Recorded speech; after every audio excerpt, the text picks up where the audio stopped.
Hello, I'm David Williams and I'm talking today to Roy Jennings, former President of the Institute of Taxation, inaugural President of the Association of Tax Technicians and inaugural Master of what was then called the Guild of Tax Advisors, later the Company of Tax Advisors and now the Worshipful Company of Tax Advisors. And I'll be talking to Roy about the early days of the Guild and how it developed into today's Worshipful Company. Good morning, Roy, and many thanks for sparing the time to talk to me today. Oh, good morning to you, David. It's my pleasure to be here. First of all, Roy, I know that back in 1991, the Institute of Taxation, as it then was, considered the idea of a benevolent fund, but that wasn't pursued in detail until it had attained its Royal Charter in 1994 and, of course, became the CIOT. And as I understand it, round about the same time, John Jeffrey Cook and others had the idea of forming a city livery company for tax advisors. I wonder if you could tell us how these two ideas, the benevolent fund of and the company, came together, and which idea came first, if it's possible to say. Well, I have to go back a little further than you have said, because the idea of the livery company had its origins way back in the late 1970s, possibly in the 1980s. In the mid-70s, one of the then Lord Mayors, Sir Kenneth Cork, had observed that there really hadn't been any new livery companies for several hundred years. All the old trades had established them and they'd existed, I said, for several hundred years. But he observed that the new trades, the new mysteries, which were basically the professions, had not followed suit and had not formed companies, and encouraged them to do so. And from the 70s onwards, there has been quite a movement in that direction, and indeed most of the professions, chartered accountants, tax advisors obviously, information technologists, management consultants, etc., have all formed companies. About that time, John Jeffrey Cook and myself were having a discussion as to whether or not there was any merit in considering one for tax advisors. We had discussed it 2 or 3 times, but in the end concluded it was not the right time.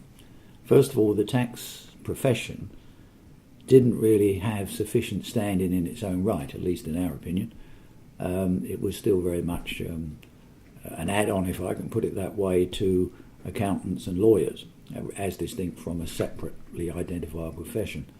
In addition, I'm afraid that tax advisors were not, at that time, standing in good odour, because there had been some very significant and unfortunate tax cases about tax avoidance, the same issue that's there today, and a few famous cases, Ramsey, Furness and Dawson and so forth, and Rossminster in particular. We just felt that the time wasn't right. So we dropped the idea. And then we moved forward, as you rightly say, until probably the late 80s, well, mid-80s. At that time, I was asked, as the then Vice President of the Institute, to prepare a paper, as most Vice Presidents are, on the future of what the company should do. And in that paper, I raised 2 points. First, that there had been in Europe a mutual recognition directive which gave recognition to many of the professions and how one could qualify and serve those professions throughout the whole of the European Union. And there was, within that, tax advisors were recognised, and most of the other organisations, tax organisations in Europe, were registering. They had to meet certain conditions, and the one that was set in the UK was that the body had to be recognised in a particular way, and we thought the Institute should be recognised, but it needed a Royal Charter, and that was the special recognition. So my paper suggested that we should apply for a Royal Charter, and this was accepted and agreed. At the same time, following an observation by Reeford Vosges, we decided we wanted to try and do something about the large number of tax professionals who got as far as our intermediate exams but didn't progress any further. And we wondered why, and we felt we should try and do something. So the paper proposed that, in fact, the Institute should split its membership and have the intermediate exam a sort of second tier of membership, probably to be called associates, and those who fully qualified, went through the whole exams, to be fellows. That was accepted again in principle, but as we moved on to the suggestion of a Royal Charter, a working party was set up, and another working party was set up to look at this issue of the second tier qualification.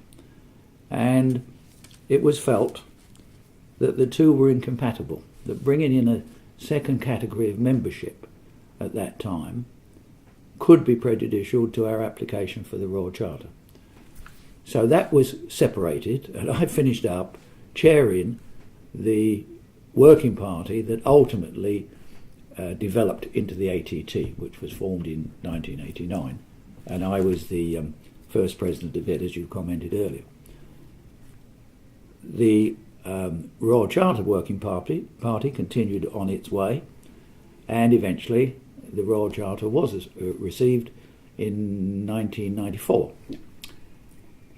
That led John Jeffrey Cook and myself to again discuss the issue of a livery company, because very clearly the establishment had accepted the tax profession as having an existence in its own right, and if the establishment had done so through the form of the Privy Council, then it was reasonable to assume that the city might do so as well.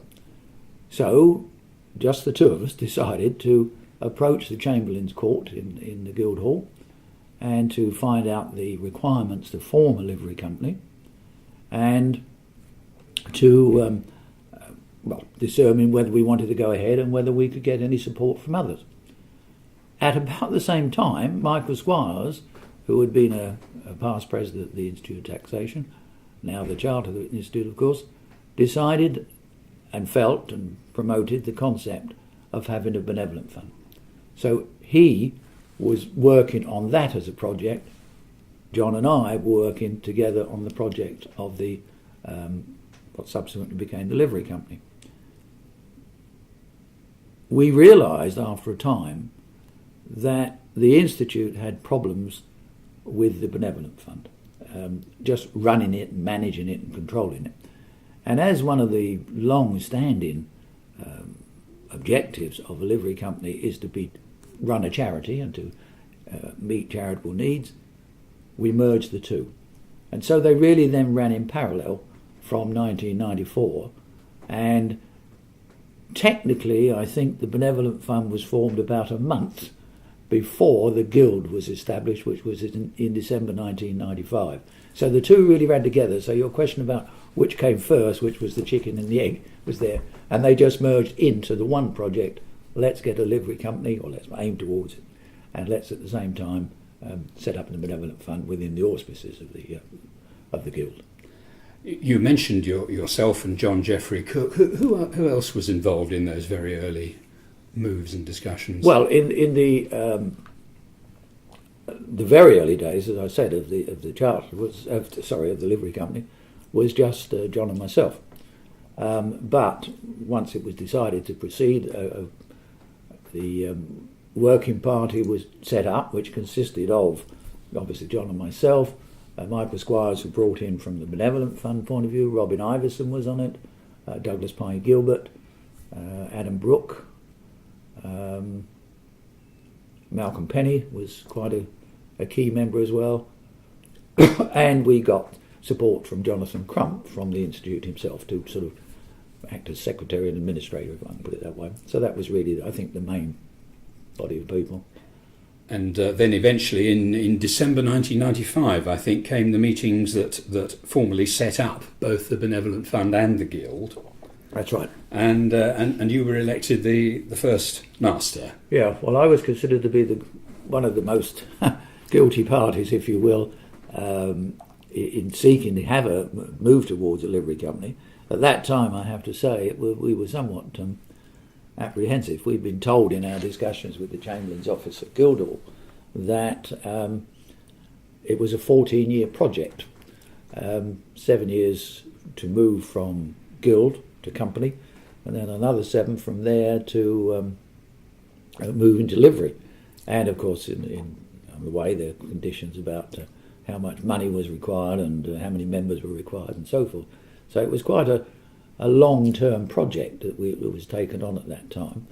And John was not really interested in moving into a key position. He wasn't that sort of person. He was fairly retiring, never sought the limelight.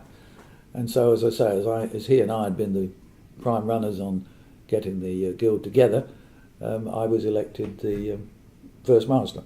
And you had, of course, previously been IoT president and also the first president of the ATT. Again, for the reason I've given in my somewhat long introduction, because again, it was my paper that led to what was the formation of the ATT.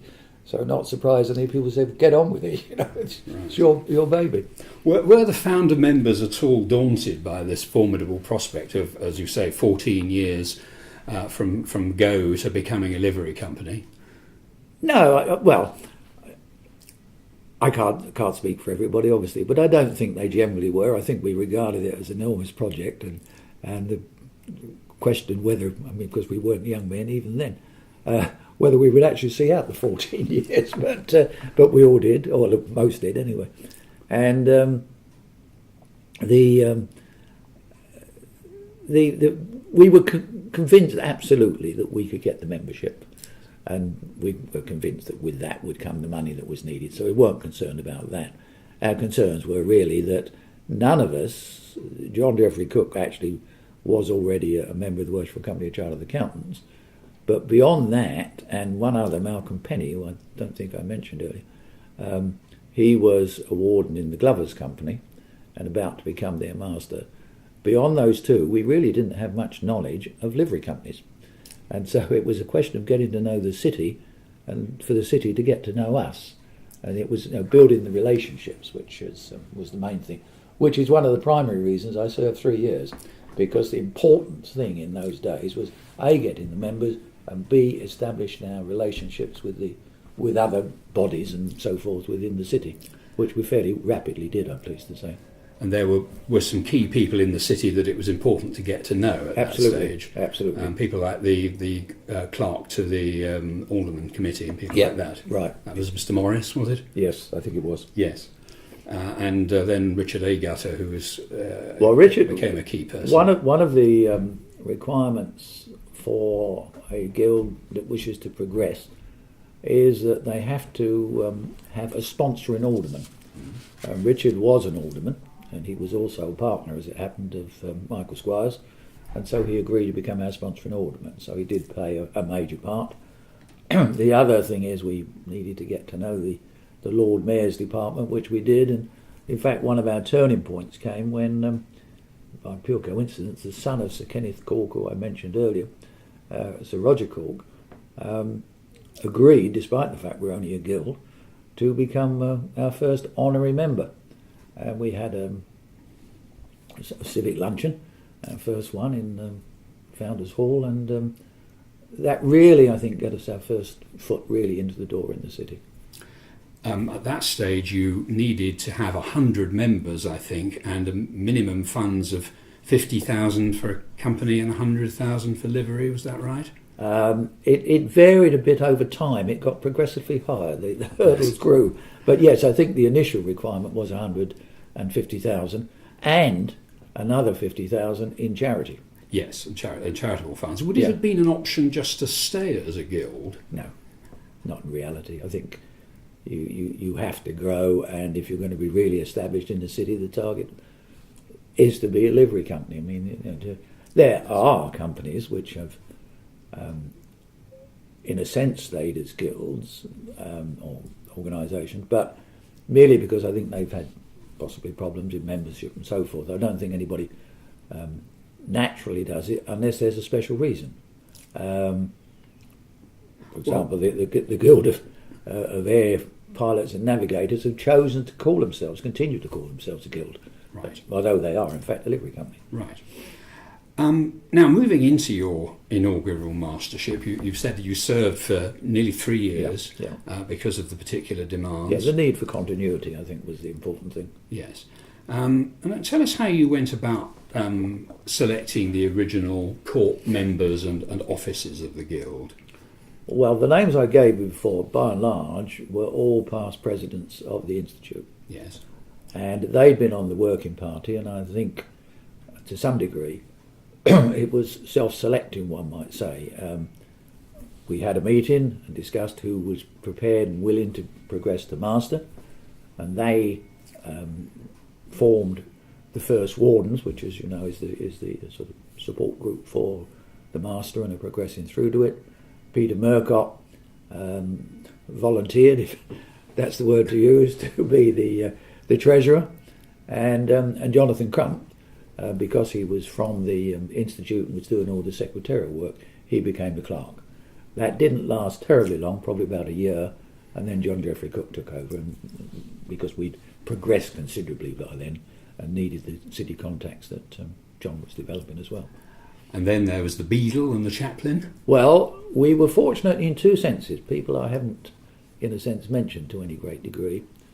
At one of the Chartered Accountant dinners that John attended, he was seated next to Andrew Gillette, who was the clerk, or still is the clerk, of the Founders Company, and someone who's been steeped in the city for years, and his family before him.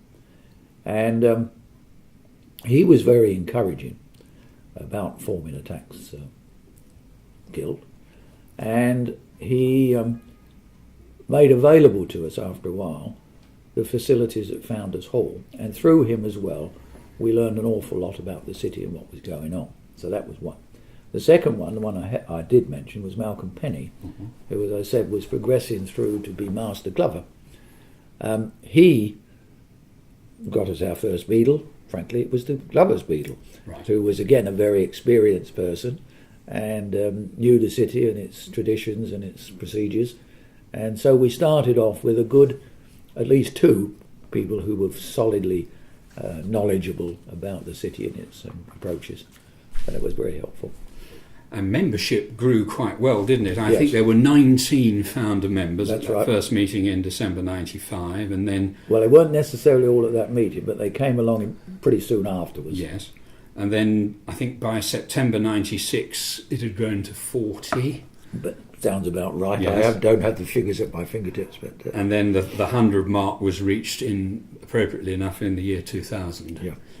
I think I was number 73, so Well, yeah. I came in somewhere there, and I was invited in by Malcolm Penny, actually, Yes, who you've okay. already mentioned.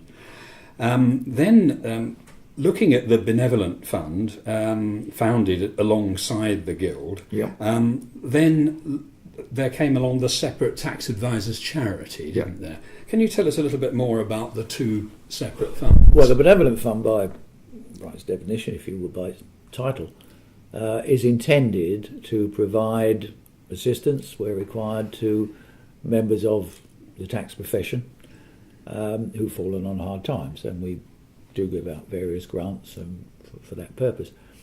But with that as the only charity, what we found was that all the money was obviously going into the Benevolent Fund, and it was restricted on what it could be used for. And of course we realised that we did need to help other charities as well. Also, we had a very fortunate bequest in the fund, so it had grown quite rapidly. And we concluded that we needed a separate fund which could serve a broader range of charities, and in particular could assist city-related charities, which is again one of the primary objectives of livery companies. So it just provided a different form of funding, and what we subsequently did was encouraged our members to put money into the second charity, the general charity, and then it in turn lays off money as needed into the Benevolent Fund. But some people still prefer to go in the Benevolent Fund, which is fine. And the two funds have the same trustees. Yeah, essentially. And are administered together. Yeah. Yes. What would you say were the the biggest challenges you faced as the inaugural master in that long 3-year term? Well, as I've said, as you have just said, the membership progressed, so that really wasn't a challenge. We knew it wouldn't be up to a certain point, but we knew it would be beyond a certain point. The biggest challenge is the one I said earlier, and that was getting to know the city and to be known by the city and to be accepted by the city. The city is a little village of its own, in a sense, and you need to know the villagers. Yes. And what about the highlights of that mastership? Well, I've already said one of them, I think, was the admission of Sir Roger Cork as an honorary member. The other thing was being accepted so that one went to dinners and lunches with other companies and receiving their hospitality, including hospitality at the Guildhall.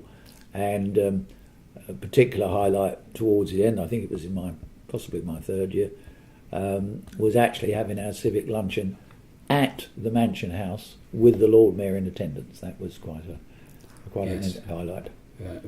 A high spot indeed, yes. Well, we've now taken the story to the end of your period as master in June of '98, I think that was right, approximately.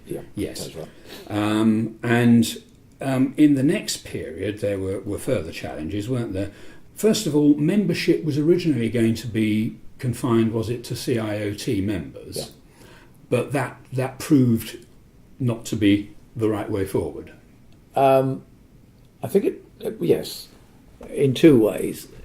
As I mentioned just a short while ago,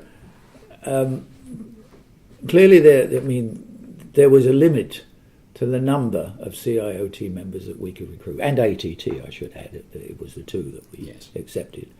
But also there was a change of thinking. The tax profession has always been somewhat a divided profession. There's the CIOT, there's ATT, there's STEP that deals with estate planning, of course, there's the VAT practitioners. There are many, many bodies that are not being brought together. And there was a feeling that we ought to have some unit that could bring them together. And in the absence of a sort of overhead bridging professional body, it was felt that maybe the livery company, or at that stage probably only the company, could provide something of a bridge. So we decided we would open it to all those who were practicing in tax and a member of a professional tax body. So it was meant to be bring a broader church, if you will, in from the tax profession. There was a thought at one time of calling it the Company of Chartered Tax Advisors, wasn't there? Yeah. But that clearly was not consistent with the... That wasn't consistent with this change of mood on the one hand, and secondly, would have restricted us, I think, purely to members of the CIOT, because I'm not sure they would have been happy with us, say we were Chartered Tax Advisors, and having people in it who were in fact not Chartered Tax Advisors. Indeed, yes. Then other things developed over the next few years, a wider range of social events. Yes. Yeah. And links with the armed forces. How did that come about? Well, the greater social program, we had a social program from the very beginning. In fact, I recall our very first event, which was a great success, was just a few months after the Guild had been formed. We went to the College of Arms and then went off afterwards to a wine bar and had a wine tasting that lasted for a considerable period of time, and was a very enjoyable evening indeed. So the social program has been there all along. We've always had a social committee which has developed a program. It's got a little more elaborate, shall we say now. It was a bit primitive in the early days, but that's so. But the I'm sorry, the second half you had. And then there were the links with the armed forces. Yes, as you said earlier. Again, Andrew Gillette was the primary mover on that. He learned that there was a new mine hunter being commissioned, and there's long been a tradition in the livery companies that they do have affiliations with the armed forces. And he suggested that we should do the same, which we did. And so he made contact with what is now HMS Bangor, to suggest that we might have an affiliation. And we met and it was discussed and ultimately agreed. They couldn't quite understand what connection there could possibly be between a mine hunter and a livery company. But as Andrew very cleverly said, listen, if you can go through minefields, that's what we do every day in the tax world. So it's a perfect fit, which they thought was quite good. So that was our first affiliation. Then, through some years later, through Arnold Homer, we had an affiliation with an RAF squadron at Bryce Norton. We just followed on the tradition of livery companies. We've got connections as well with St John Ambulance and so forth. But it's a question of, as you grow, you follow the traditions of other livery companies. Moving on, then eventually you were chairman of the working party that explored the move to company status. Yes. And what did that process involve? Well, a formal application to the Court of Aldermen, to be precise, demonstrating to them, maybe I should have said earlier, as well as money and membership, the key thing is that a livery company is regarded as in being forever. Yes. It's not a casual club that's formed and can be cancelled. So they're interested to determine that it does have roots and it will continue to progress, and therefore you make a formal application showing them what you've done, what your membership is, what your money is, etc. and so forth, and then if they're satisfied with how you're progressing and your contacts, then they advance you to company status. It meant developing some more advanced ordinances, which progressively one has to do as you go through these stages. But it's just really a formal process of going to the Court of Aldermen. And that was granted in December 2000? Correct. Just in time for the millennium?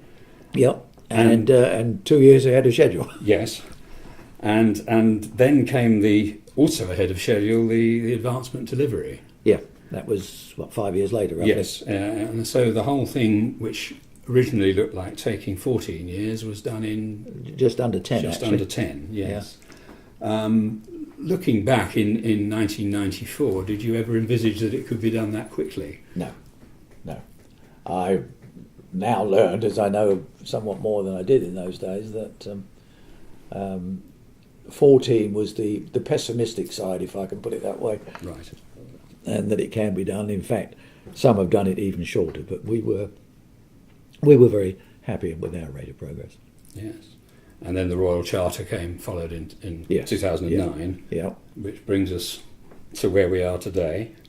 How would you see the future of the company? Where might it be, say, in 2025 or somewhere like that, the 30th birthday of the original guild?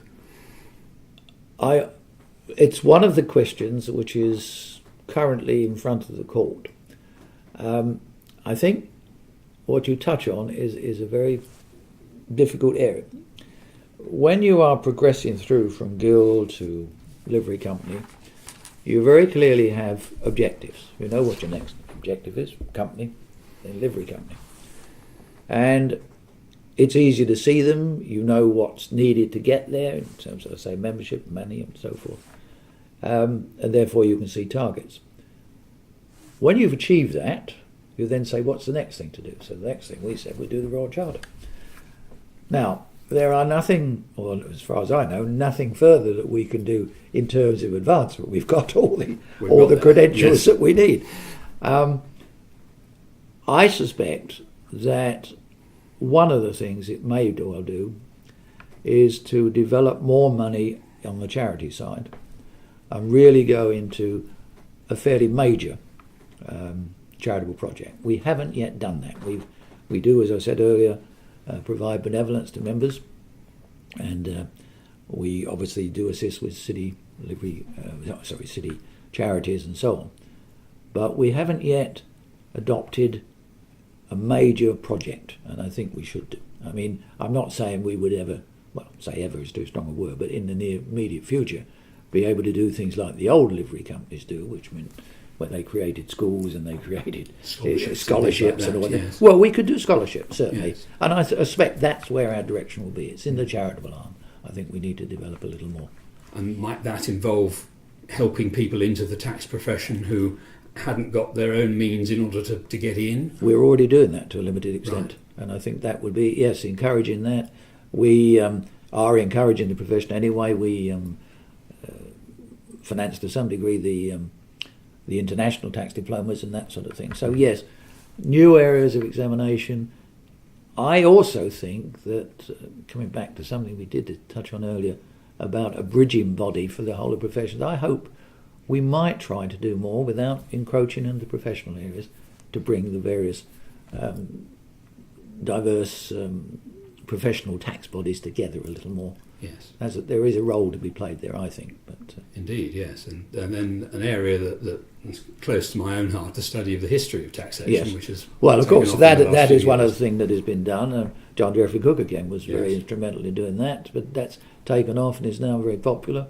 Again, it's not just tax. I mean, a lot of the livery companies arrange lectures and seminars and so forth and on topics that are germane to them, and I think we should probably do more of that as well and have a really significant annual tax lecture from some eminent person, Chancellor of the Exchequer if we can get him, but most unlikely. But Well, why not? Why not try?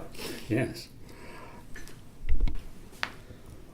Well, Roy, it's been a fascinating discussion over the formative years of the Guild and then Company and Livery. Thank you very much for joining me and for giving us the benefit of your reminiscences this morning. Thank you very much indeed. It's been a pleasure. As I say, it's always nice to go down memory lane to some degree, particularly when the memories are good, and it's been a success story on the way, and I'm sure will continue to be in the future. Thank you very much indeed, Roy.